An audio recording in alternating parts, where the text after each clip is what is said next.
अब देखो एक और टॉपिक तुम्हारे पास क्या है कि यहाँ पर एक क्वेश्चन होता है कि भाई हाउ टू पास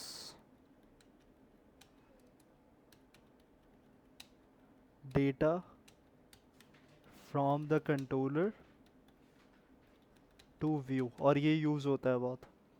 ये यूज़ कब होता है, जैसे अगर हम क्रड कर रहे हैं तो सेशन की तरह होता है ये काम, लेकिन सेशन इसको नहीं कह सकते, इसकी चीज़ें डिफरेंट है। सिर्फ इसमें यहाँ पर ये इम्प्लीमेंटेशन याद रखनी है कि हम ये वाली चीज़ें यूज़ क्यों करेंगे। कि हमारे पास कॉन्सेप्ट ये होता है कि अगर कंट्रोलर में कोई रखा हुआ डेटा तो मैं पास करना है व्यू पे, तो उसके लिए हम यहाँ पे कुछ चीज़ें यूज़ करते हैं।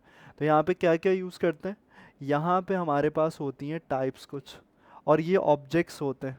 तो ये तुम्हारे पास ऑब्जेक्ट क्या क्या होते हैं।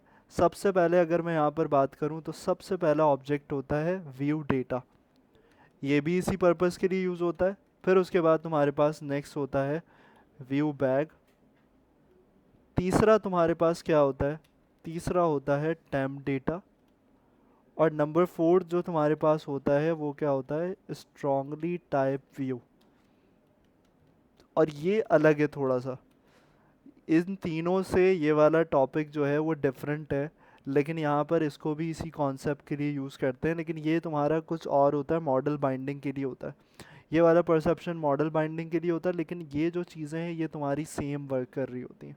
लेकिन यहाँ पर देखो, यहाँ पर तुम्हारे पास जो अगर चीज़ें देखें तो इसमें ये की वैल्यू पेयर पे काम करता है, और ये भी तुम्हारे पास की वैल्यू पेयर पे काम करता है। यानी कि एक की बनती है और उसके बाद यहाँ पे तुम्हारे पास, यानी कि अगर मैं यहाँ पर कोई चीज़ इम्प्लीमेंट करता हूँ, यानी कि व्यू डेटा में अगर मैंने कुछ रखा, मैंने एक डेटा पास किया और उस डेटा को मैं क्या करवाना चाह रहा हूँ, व्यू में दिखाना चाह रहा हूँ। तो व्यू में वो जो डेटा है वो कैसे आएगा, वो इसके थ्रू आता है। तो इसका बिहेवियर जो है वो हमारे पास कुछ डिफरेंट होता है, इन दोनों का सेम होता है, लेकिन इसका यहाँ पर क्या होता है, इसका डिफरेंट होता है। तो यहाँ पे आके इसमें अगर हम पहले व्यू डेटा को देख लें तो हम यहाँ पे आते हैं, ओपन करता हूँ मैं इसके अंदर।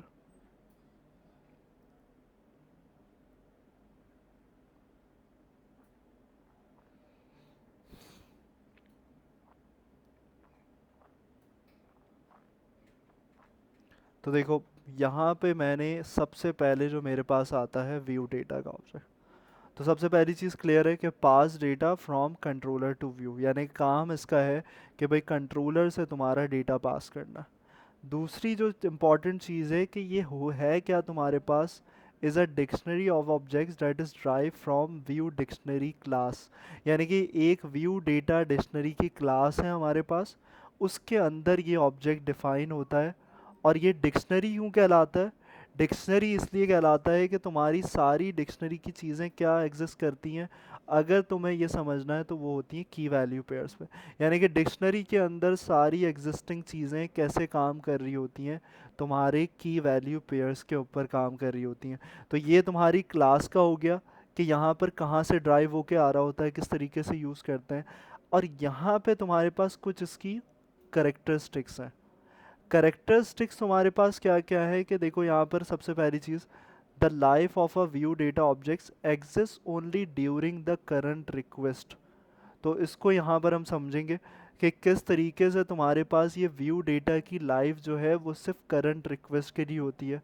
और फिर उसके बाद the value of view data becomes null if the request is redirected. तो इसका मतलब क्या है, और यहाँ पर view data required type casting when you use complex data types. तो यहाँ टाइप कास्टिंग भी रिक्वायर्ड होती है व्यू के अंदर, जब हम क्या करते हैं, जब हम उसमें कॉम्प्लेक्स डेटा टाइप्स को यूज़ कर रहे होते हैं। तो यहाँ अभी फ़िलहाल इतनी चीज़ें हमारे पास काफ़ी हैं, तो हम यहाँ पे आके इसमें क्या करते हैं, इसमें आते हैं और व्यू डेटा को चेक करते हैं कि भाई व्यू डेटा हमारे पास, और इसमें वो सारे पॉइंट समझते हैं कि वो जो सब पॉइंट्स इसमें मेंशन हुए हुए थे उसका मतलब क्या था।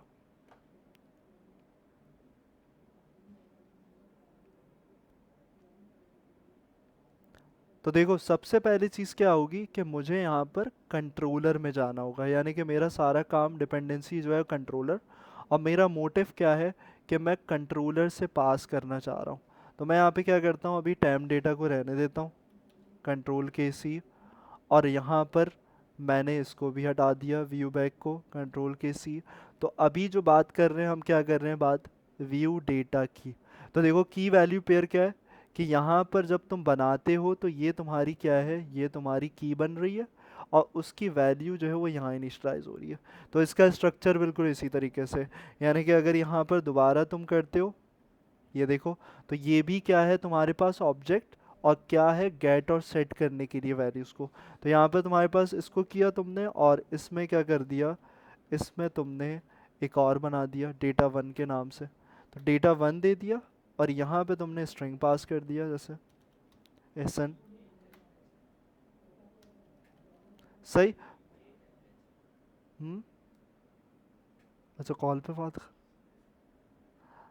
बाहर बात कर रही हो, मैं समझ रहा हूँ मुझसे कुछ। तो यहाँ पर देखो, ये दो चीज़ें की, व्यू डेटा की।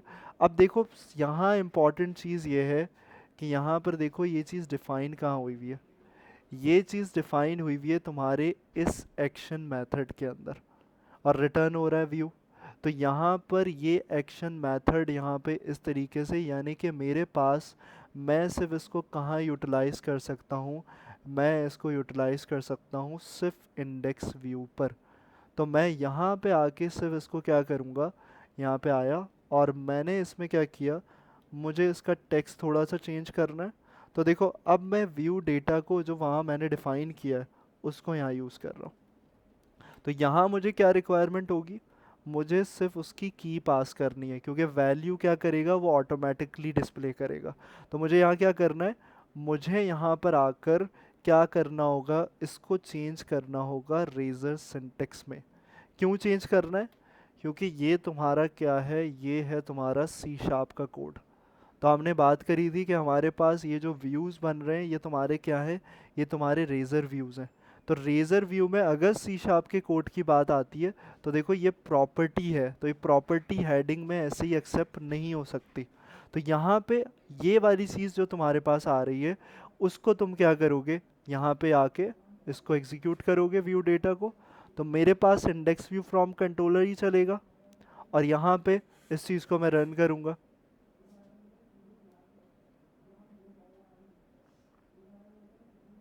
अब जो इसके अंदर वैल्यू तुमने रखी थी, देखो वो हो रही है, यानी कि कंट्रोलर से तुम्हारा डेटा कहाँ पास हो रहा है, तुम्हारा डेटा यहाँ पास हो रहा है। लेकिन अगर मैं क्या करूँ, मैं यहाँ पर आऊँ और यही वाली चीज़ कहाँ डिफाइन करूँ, मैंने बोला एक्शन मेथड इंडेक्स है, तो मैं इसको क्या करता हूँ, मैं यहाँ पर आकर अबाउट में भी रखता हूँ इसको, यहाँ आया, और यहाँ पर अबाउट में भी मैंने इसको यूटिलाइज़ किया।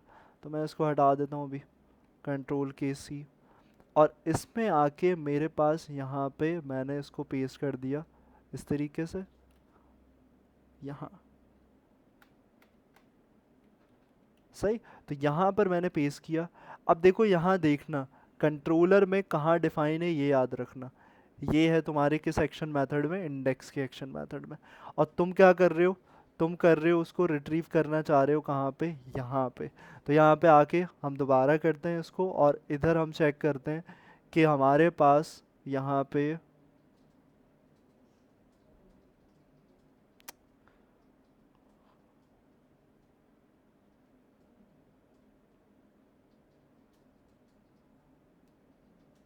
तो देखो मैं क्या करूँ, मैं यहाँ पे आके होम, और फिर उसके बाद अबाउट खोला, ओपन किया, तो देखो यहाँ पे क्या हुआ, यहाँ पे मेरे पास वो एहसन की वैल्यू नहीं आ रही जो तुमने की में रखी हुई है, यानी कि व्यू डेटा में स्टोर्ड करी है। तो अब देखो इन पॉइंट्स को समझना, वो जो पॉइंट थे ना, वो यहाँ मुश्किल होंगे, वो प्रैक्टिकली तुमने करके देख लिया। तो वो जो अब पॉइंट्स हैं वो यहाँ पर तुम्हारे पास ये थे, देखो, the life of a view data objects exist only during the current request. Current request का मतलब क्या होता है, करंट रिक्वेस्ट का मतलब यही होता है जो मैंने तुम्हें यहाँ करके दिखाया है। करंट रिक्वेस्ट का मतलब होता है कि भाई यहाँ पर जिस एक्शन मेथड में तुमने डिफाइंड किया है, उसी व्यू के अंदर क्या हो, तुम्हारी वो चीज़ कैच कर रहा हो, वो गेट कर रहा हो, तो ये तुम्हारी क्या कहलाती है, करंट रिक्वेस्ट कहलाती है। तो इसलिए यहाँ पर बात कही थी, ये वाला पॉइंट कहा था कि इसकी लाइफ कितनी है, ये कहाँ पे चल सकता है, ये सिर्फ तुम्हारी करंट रिक्वेस्ट पे। तो रिक्वेस्ट क्या होती है, रिक्वेस्ट बन रही होती है इस तरीके से, कंट्रोलर और ये यूआरएल से रिक्वेस्ट गई है, इस पे रिस्पॉन्स मिलेगा तुम्हें। तो यहाँ पे तुम जैसे ही कर रहे हो हिट किया तो देखो ये तुम्हारी करंट रिक्वेस्ट है। क्यों है करंट? क्योंकि ये डिफाइन कहाँ है, ये डिफाइन तुम्हारे इसी कंट्रोलर के सेक्शन मेथड में डिफाइन है। अगर ये अबाउट में होता तो फिर क्या होता है, इसकी करंट रिक्वेस्ट बन जाती कौन सी, अबाउट वाली। तो ये तुम्हारे पास दोनों का काम इस तरीके से ही है, यानी कि व्यू बैक को ले लो या फिर व्यू डेटा को ले लो, तो दोनों इसी तरीके से वर्क कर रहे होते हैं। सही। तो यहाँ पर इस तरीके से तुम्हारे पास इम्प्लीमेंटेशन हो रही होती है, तो इसको इम्प्लीमेंट कर लो। कॉम्प्लेक्स डेटा टाइप वाला हम नेक्स्ट क्लास में देख लेंगे कहाँ, कि हम उसको किस तरीके से लेते हैं और किस तरीके से एग्जीक्यूट करना होता है। हाँ, एक और पॉइंट ले लो, एक और पॉइंट जो यहाँ पर रह गया है, वो मैं यहाँ बता देता हूँ। वो किसके हवाले से, यहाँ पर मैं दोबारा इसको एग्जीक्यूट करता हूँ। तो वो जो रेजर सिंटेक्स था ना, रेजर व्यू, उसका भी पॉइंट यहाँ पे मेंशन कर देता हूँ। तो देखो यहाँ ये वाली तुम्हारे पास चीज़ आ रही है। इसका मतलब है अगर तुम यहाँ कंट्रोल यू करके चेक करते हो, तो कंट्रोल यू में देखो कहीं तुम्हें व्यू डेटा नज़र आ रहा है? नहीं आ रहा। व्यू डेटा नज़र नहीं आ रहा, लेकिन तुमने जब यहाँ किया था, यहाँ पे आके इंडेक्स व्यू में, तो तुमने क्या लिखा है, तुमने रेजर सिंटेक्स यूज़ किया और सी शार्प का कोड लिखा है। तो अब हो क्या रहा है तुम्हारे पास, यहाँ पर ये वाली चीज़ बीच में कन्वर्जन हो रही है। यानी कि अगर इसको मैं बोलूँ, तो ये जो तुम्हारे रेजर पेजेस हैं, तो इसका तो हमें पता है कि किस लिए होते हैं, सी एस और एच टी एम एल दोनों को इम्प्लीमेंट करने के। लेकिन जब ये तुम्हारे पास कहाँ ब्राउज़र पे रेंडर हो रहे होते हैं, ब्राउज़र पे रिक्वेस्ट जनरेट होती है और उसके बाद शो करता है, तो वो क्या करता है, बीच में एक रेजर व्यू इंजन होता है जो कि तुम्हारी कोड को कन्वर्ट करता है किसके अंदर, तो इसको हम बोलेंगे रेजर व्यू इंजन। तो ये कन्वर्जन, क्योंकि ब्राउज़र सी शार्प का कोड सपोर्ट नहीं करता, सी शार्प का कोड सपोर्ट नहीं करता, तो उसने यहाँ पर ये रेजर व्यू इंजन के बीच में से गया प्रोसेस होके, और यहाँ जब तुम्हें दिखाया तो वो कन्वर्ट किस में दिया, वो तुम्हारा जो कन्वर्जन हुआ वो एच टी एम एल, क्योंकि ब्राउज़र ये सपोर्ट करता है एच टी एम एल। तो ये बीच में से कहाँ से होती हुई जा रही है, तुम्हारे पास रेजर व्यू जो है वो रेजर व्यू इंजन में से पास होके कन्वर्जन करके तुम्हें जो फाइनल शो कर रहा है, वो तुम्हें क्या कर रहा है, वो तुम्हें पूरा HTML का कोड बना के दे रहा है। तो ये काम प्रोसेस कैसे हो रहा होता है, ये रेजर व्यू इंजन के थ्रू हो रहा होता है। तो ये था हमारा एक और कॉन्सेप्ट जो रह गया था, ये भी चीज़ पता होनी चाहिए।